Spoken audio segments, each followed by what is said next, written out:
Ang pahayag sa Dios nagaingon, muanha na ako sa dili madugay, kupti pag-ayo ang imong nabatunan, aron walay makaagaw sa imong purong-purong. Nasayod ba kamo nga daghang nabatunan sa tao, propesyon, kadungganan ug unsa pa nga iyahang naangkon dinhi sa kalibutan?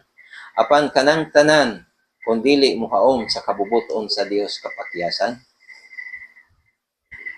Ang gisgutan sa pinadayag 3:11, muanha na ako sa dili madugay, kupti pag-ayo ang imong nabatunan. Unsa may nabatunan nimo higala?